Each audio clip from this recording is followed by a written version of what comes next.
Being in the profession that I'm in, I get asked all the time, it's probably the #1 question is, I get friends and family members coming to me and they ask, what camera should I buy? And it's not like a blanket answer to just anybody. It depends on A, what you're filming, what you're comfortable with, how much you actually know already. So today, figured we'd go through and just talk through the different levels of camera. Let's get started. Let's start with the camera that everybody has access to almost anytime, the one on your phone. This is not the new fancy iPhone 11 Pro that you just saw because, let's be honest, I don't have money for an iPhone 11 and we borrowed that from a friend just to shoot that little B-roll sequence. The pros and cons to your phone. The pro is you always have it with you. It's always there. You can grab authentic, raw content right on the spot. You don't really need to worry about a whole lot of lighting. There are different things that we can get into in later videos about how to really maximize what you're going to get out of your phone. The main downfall to this is you lack a lot of control with these in terms of shutter speeds, shutter angles, ISO, and iPhones definitely have come a long way. I know that like this can shoot in 4K and this is an older version. The iPhone 11 also shoots in 4K, slow-mo, different things like that. The major thing that you're gonna lose detail is it is so heavily compressed. When you start zooming in, you can see the loss in detail in like trees or landscapes or even fine details like a person's hair. I don't use this phone because we have all the access to all these cameras. But if you're just starting out, you wanna dip your toe in the water, iPhone is probably the way to go. Now, maybe you've been using your phone for a little while and you've got like some attachments like a microphone or something like that to get a little bit better audio out of it. You want to upgrade. The next usual thing people will go is to like a starter DSLR, which is why we have our good friend here, the Canon 70D. This is a great little starter camera actually. This was like my first DSLR. It's great for any kind of vlogging or self-filming because you have this nice articulating screen so you can actually see what you're shooting. It's got a crop sensor, so it's a little bit smaller of a sensor, so it doesn't do the best in low light, but unless you're actually doing a lot of like high-level filmmaking, you probably don't have this camera. You've probably graduated from this. Still, nice camera to start out with. You can get them under $1,000 and it should pretty much do everything you need to do. If you're starting to expand from just like filming yourself, making your own marketing videos, and you want to start doing work for clients, we bring in the 5D Mark IV. The 5D Mark IV doesn't have that articulating screen, so it is more of a team-oriented, I guess, or solo kind of camera. It's not really the best unless you get an external monitor for filming yourself. Still shoots 4K. You have different mic inputs, headphone jack, which you won't have on the 70D. So just a more professional grade camera. And the beauty of these two is they're cameras for video and photo. So if you're doing a lot of photo work as well or anything like that, like these are good cameras to start out with. Canon's color science is really good. It's pretty much spot on. There's actually been full feature-length films filmed on 5D Mark IIIs, which is the older version of this, and you can still get some pretty decent stuff out of it. So these two are DSLRs. There's actually inside here, there's a little mirror that when you fire the shutter, it snaps. We get into now mirrorless with the Panasonic GH5. Now this camera I actually like a lot. It is good for mostly everything.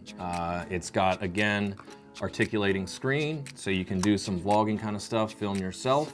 Shoots internal 4K 10-bit 422 at 4K at 24 frames per second. It also has variable frame rates in it, so you can shoot 4K in 8-bit up to 60 frames a second, or you can do, I believe, 1080p up to 120 frames. Good, especially if you're doing any kind of like sports or travel kind of stuff, or even weddings, like this is a good camera to get. You can slow things down, you can shoot some slow-mo. It has an unlimited record time, so unlike these two, but we talked about before, the 70D cuts off around like 12 or 13 minutes, and I think the 5D Mark IV cuts off around 30. This will run until your card fills up or the battery dies. It has log capabilities, although I'm not a huge fan of the Panasonic Vlog, which will then take us to our next camera, which is the Blackmagic Pocket Cinema Camera 4K. Now, they did just release the Blackmagic Pocket Cinema Camera 6K, literally like 2 days after we've got this and the other one that we're filming on right now in the mail. They released the new one, so we'll come back to that little point. But this camera is awesome. It's made by Blackmagic, which is the creators of the color correction software Blackmagic DaVinci Resolve, which is industry standard for all color correction across the board. They decided a couple years ago to start branching out and making cameras, and trust me, they have really started creating a little disruption in the marketplace. This camera right here is also $1,200, just like the Panasonic GH5. But what you get with this is raw filming capabilities. It shoots in ProRes or Blackmagic RAW. You get true 4K, UHD, and 1080. It still has the variable frame rates. You have so many different options for audio inputs, plug-in power, headphone jacks, HDMI for monitoring. You can film onto either SD cards or a portable SSD, which is what we normally film to. It's just all around a great camera. I would not advise that you get this if you're trying to film yourself. You definitely want kind of a team with you. It doesn't have the image stabilization like the GH5, so you definitely have to invest in some other equipment, tripods, gimbals, sliders. The general rule of thumb is you date your cameras, but you marry your lenses. So obviously with your phone, you're not putting a lens on this, although they actually do make different lenses that you can attach to your phone to give like a wider scale, but who knows? The iPhone 11 apparently does that all itself. So like I said, I'm working with like a 6S. It sucks. Interchangeable lenses, interchangeable. So, if you get decent lenses and adapters, you can use them across all these different cameras, and when a camera goes up or becomes obsolete, you can upgrade for a little bit minimal of like a smaller cost than going out and buying a brand new lens. So when it all boils down to it, any one of these cameras is gonna be a good camera to either start out on or progress on.